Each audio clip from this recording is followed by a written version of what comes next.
सलाम पाकिस्तान, हमीद नकीबी आपकी खिदमत में हाजिर है। पाकिस्तान की नाकाबिले फरामोश शिकस्त के बाद भारत के खिलाफ अब जो ख़तरनाक मंसूबा पाया तकमील तक पहुँचने जा रहा है वो भारत का वजूद ख़त्म कर देगा और 2030 का साल भारत के लिए एक साल नहीं एक अंजाम होगा।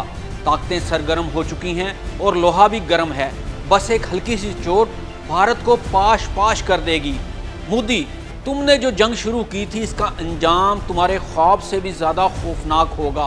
भारत के 7 टुकड़े, 7 नई रियासतें, 7 नई हकीकतें, मगर कैसे? आइए देखते हैं।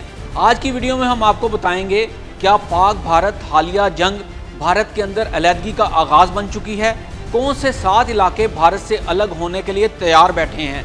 क्या भारतीय फौज अब अपने ही मुल्क के टुकड़े बचा पाएगी? क्या 2030 में दुनिया भारत को नहीं बल्कि 7 नए ममालिक को देखेगी? पाकिस्तान से जंग हारने के बाद अब भारत के अंदर वो आवाज़ें बुलंद हो रही हैं जो बरसों से दबी हुई थी।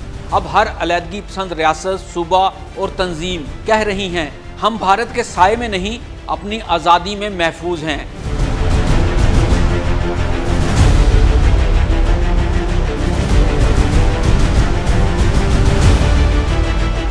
तो सबसे पहले बात करते हैं नागालैंड की, जो ग्रेटर नागालियम का ख्वाब भी कहलाता है।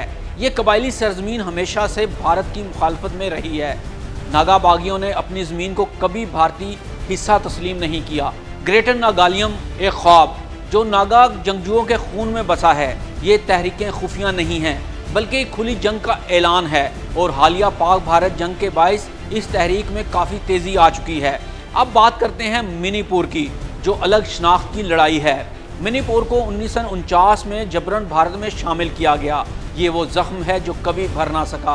आज मणिपुर के बागी भारत के झंडे को अपना दुश्मन समझते हैं। ये सिर्फ सकाफत का तहफ़्फ़ुज़ नहीं बल्कि मुकम्मल आज़ादी की जंग है और कहा जा रहा है कि आइंदा 2-3 साल में ये आज़ादी हासिल कर लेंगे। भारत से अलहदगी की एक और बड़ी तहरीक आसाम में भी अपने अरूज पर पहुंच चुकी है। अलहदगी की इस तहरीक को एक तंजीम लीड करती है जो ULFA यानी United liberation front of Assam के नाम से मशहूर है। कुदरती वसाइल से माला माल आसाम हमेशा एहतसाल का शिकार रहा है। ये तंजीम आज़ादी का नारा लगा चुकी है।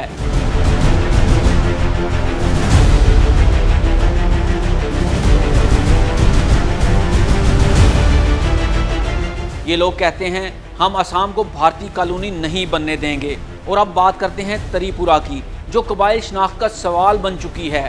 त्रिपुरा में बंगाली मुहाजिरीन की आमद ने मुकामी कबाइल को अक़लियत में बदल दिया। अब वहाँ के लोग कहते हैं हम अपनी ज़मीन वापस चाहते हैं और अपना इख्तियार भी। ये तहरीक कमज़ोर नहीं है, काफ़ी मजबूत है, लेकिन भारतीय हुकूमत की मीडिया पर सख्त पाबंदी के बाद इसकी कवरेज की किसी को इजाज़त नहीं है। इसलिए ये तहरीक दबी हुई है लेकिन बहुत खौफनाक है। अब बात कर लेते हैं तमिलनाडु की। तमिलनाडु शनाख्त का उभरता हुआ तूफ़ान सिर्फ एक ख्याल नहीं बल्कि एक गहरा जज्बा है, एक पुराना ख्वाब है जो अब तमिल नौजवानों में फिर से जाग चुका है। भारत के लिए तमिलनाडु एक सुलगता हुआ अंगारा है। खालिस्तान के नारे अब खुलेआम सुनाई दे रहे हैं। कश्मीर में जश्न मुज़ाहमत है। ये दोनों तहरीकें हिंदुस्तान के गले की हड्डी बन चुकी हैं। ये 7 तहरीकें सिर्फ नारे नहीं, ये धमाका खेज हकीकतें हैं जिन्होंने भारत की बुनियादों को हिला कर रख दिया है। अब जब पाक भारत जंग में भारतीय फौज को शिकस्त का सामना हुआ तो इन तहरीकों को भी नया हौसला मिला और उन्होंने कहा अब हम अपना दिफा खुद करेंगे, क्योंकि भारत हमें सिर्फ इस्तेमाल करता है, बचाता नहीं है। हमीद नकीबी को इजाज़त दें। मिलते हैं अगली वीडियो में, तब तक के लिए अल्लाह हाफिज़।